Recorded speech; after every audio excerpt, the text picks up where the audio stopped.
Programme में एक बार फिर खुशामदीद। हसन साहब, अब ये तो जीबी का भी जिक्र हुआ या बाकी चीज़ों का भी, लेकिन कल बल्कि 2 रोज़ कबल इख्तियार वली खान साहब हमारे ही प्रोग्राम में ये कह रहे थे कि पीपल्स पार्टी के साथ चले मुआहदा तो हुआ है, लेकिन पंजाब के अंदर जो तहफ़्फ़ुज़ात हैं उस मुआहदे पर तो अमल दरामद होगा, लेकिन अगर पीपल्स पार्टी ये समझती है कि पंजाब के अंदर उनको पब्लिक सपोर्ट भी नून लीग दे तो वो नहीं दी जा सकती, उसके लिए आप लोगों को पंजाब के अंदर कारकर्दगी दिखाना होगी।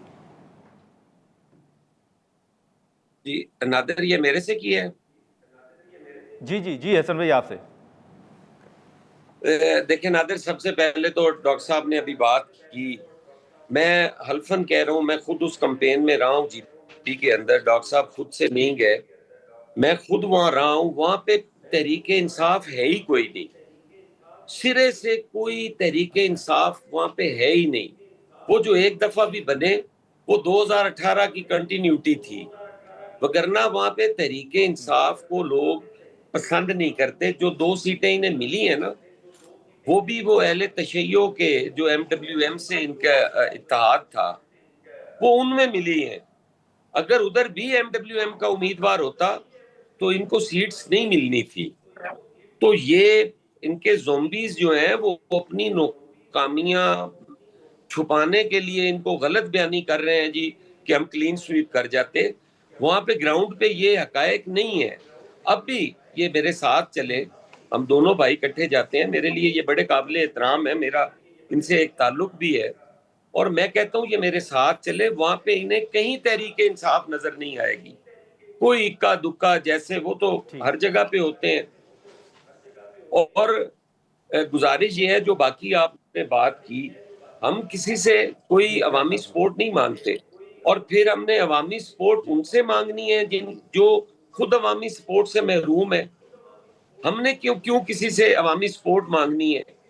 ना हम उनसे स्पेस नहीं, मांगते हैं, ना आपके उनसे मुताबिक वोट क्या आप मांगते मुस्लिम लीग नून के हवाले से कह रहे हैं कि हैं। वो मेरी अर्ज अवामी सुने सपोर्ट ना, से महरूम है? ये मेरी अर्ज सुने ना, ये अननेचुरल अलायंस है, ये खुशी का अलायंस नहीं है।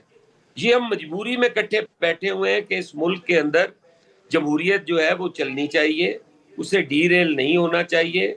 हमारा बैरूनी दुश्मन जो है वो ताकतवर ना हो, वो हमारे पे हमलावर ना हो। हम बतौर कौम जो है वो इन चैलेंजेस का मुकाबला करें, ना कि कभी नून नहीं, लीग लेकिन हो, हसन साहब, कभी आप पीपल्स समझते हैं कि पार्टी नून लीग हो, को भी कभी अवामी सपोर्ट तहरीके हासिल नहीं इंसाफ है? हो। जी, आप समझते हैं कि नून लीग को भी अवामी सपोर्ट हासिल नहीं है? मैं अब देखें ना, हम सियासी कारकुन हैं, हम गली मोहल्लों की सियासत करने वाले लोग हैं।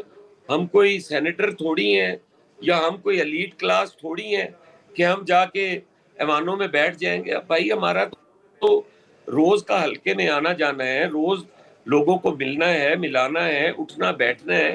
हर चीज हम समझते हैं और हर चीज हम सुनते हैं। तो जो सुनते हैं मैं वो अर्ज कर रहा हूं कि ये सबको पता है कि कौन कितने पानी में है। अल्लाह माफ करे, हमें इस तरफ जाना ही नहीं चाहिए। हमें इत्तेहाद की चलें, बातें, अच्छी अच्छी गुफ्तगू, हम इसको एक कौम की हैसियत में आगे चलें। बढ़े। बहुत बड़े चैलेंजेस हाँ, हैं, वो ठीक है कोई सुबहान भी साहब, एक अब टाइम पॉलिटिकल पार्टी मुख्तसर नहीं होगा। कर ये जो सकती। बजट के हवाले से कहा जा रहा है कि शायद बजट के बाद कोई काबीना में तब्दीली आएगी या कुछ, आपको ऐसा कोई माहौल नज़र आ रहा है या हुकूमत के लिए कोई चैलेंज? देखिए, चैलेंज की तो बात नहीं है, ये टोटल परफॉर्मेंस बेस है। हो सकता है कि कोई ऐसे वज़रा जो उस मिनिस्ट्री में उस तरह से काम ना कर पाते हों, लेकिन वो शायद उनकी मिनिस्ट्री को चेंज कर दिया जाए, ठीक है, तो उनकी परफॉर्मेंस ज़्यादा बेहतर हो सकती है, या कैबिनेट में नए चेहरों को आने का मौका मिले। ये तो एक डिबेट का हिस्सा ही नहीं होना चाहिए। अच्छा, ये तो एक इंतज़ामी अमूर है, इंटरनल एक वो मामला है। और मेरा नहीं ख्याल कि ये वज़ीर आज़म जो हैं वो हमेशा मेरिट की पॉलिसी के ऊपर मनोअन जो है वो अमल करते हैं। और वज़ीर आज़म शहबाज शरीफ साहब की जो कैबिनेट है वो वही जो है वो नाम प्रपोज भी करते हैं, वो किसी की सिफारिश नहीं सुनते। अच्छा। और दूसरी बात ये है कि वो उनकी नज़र होती है हर मिनिस्ट्री के ऊपर कि यहाँ पे क्या काम हो रहा है, किस तरह से हो रहा है, कैसे ये जो चीज़ें हैं वो आवाम की फलाह के लिए हो रही हैं या नहीं हो रही। तो ये तमाम मामलात, ये एक इसके ऊपर मेरा ख्याल है ये एक ओपन डिबेट नहीं होनी चाहिए। डॉक्टर साहब सर टाइम मुख्तसर होगा। देखिए मैं क्या कहूँगा, उन्होंने खुद कह दिया कि ये गैर फितरी अलायंस है। गैर फितरी अलायंस का आपको पता है उसका आउटकम क्या लेकिन होता वो कह रहे है? हैं कि गैर फितरी होती है। गैर फितरी अलायंस का आउटकम गैर फितरी होती है। रही बात आप जो कह रहे हैं ना कि चेंज होगा, जो चेंज होगा ना, जो चेंज होगा ना, जो चेंज होगा ना, जो अभी चेंज होगा, मैं आपको बता देता हूँ, जो चेंज होगा ना, मैं बता देता हूँ क्या होगा। हर वो शख्स जो जिसके कोई रिश्तेदारी नहीं बनती इन लोगों के साथ, जो बड़े इनके 4 ग्रुप्स हैं उनमें नहीं बनती, उनको हटा दीजिएगा। जो अच्छा करता है, अच्छा इनका स्टैंडर्ड जो है ना ऑफ मेरिट वो वाकई बहुत कम है, 33% पासिंग मार्क्स वाले हैं। उसमें भी अगर किसी ने 45% या 50% परफॉर्म किया होगा ना, उसको निकाल देंगे, उसको लेकर आएंगे जो 33% से ऊपर ना जाए। ठीक है। अच्छा हसन साहब मुख्तसर सर बताइएगा, जो शुमाइला साहबा कह रही हैं कि आप अपने बड़ों से पूछ लें इत्तेहाद के हवाले से। अब मुझे मेरे बड़े शुमाइला ने दिखाने हैं तो फिर अल्लाह ही हाफिज है। मैंने देखे हुए, मैं जिस गोद में पैदा हुआ था आज भी वहीं पे हूँ। मैंने कोई गोद नहीं बदली। मुझे अपने बड़ों का भी पता है और अपने बड़ों की सोच का भी पता है। सवाल जरा दोबारा वो मैंने बता दी है। और मुझे जमहूरियत सिखाना, मेरे खून में जमहूरियत है।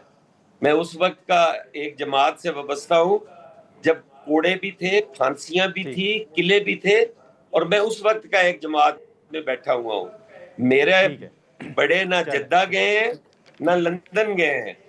मैंने इधर ही, मेरी कब्रें भी इधर हैं। मैंने अपने बड़ों को दफनाया भी अपने हाथों से है। मैंने अपने बड़ों के जनाजे भी पढ़े हैं। मैंने अपने बड़ों की बरसियां भी मनाई हैं। ये मुझे मेरे बड़े कुछ ना और समझ दिखाएं। गए। मैं आपके बड़े आपकी क़यादत को कह रही थी। मैं क़यादत की बात कि वो उनका इत्तेहाद हमारे साथ फितरी है या गैर फितरी है। मैंने खुदा न खास्ता आपकी फैमिली या खानदान के बारे में बात नहीं की और ना ही मेरी ये तरबियत का हिस्सा है। दफनाया था, बीबी को मैंने अपने हाथों से दफनाया है। मियां शरीफ के जनाजे पे भी मैंने देखा है भी कितने लोग गए हुए थे। तो मुझे मेरे बड़ों का पता है कि कौन है। मैंने अपने बड़ों का सारा कुछ देखा हुआ है और मैं उनसे पूछता रहता हूँ। ठीक है इसीलिए मैं ठीक है हसन मुर्तज़ा साहब आपका, शुमाइला साहब आपका शुक्रिया, आपने वक्त निकाला। नाज़रीन गुफ्तगू आपने सुनी। अब जब कल बजट पेश होगा तो देखना होगा कि PTI की स्ट्रेटजी क्या सामने आती है। आज के प्रोग्राम में इतना ही, इजाज़त दीजिए, अल्लाह हाफ़िज़।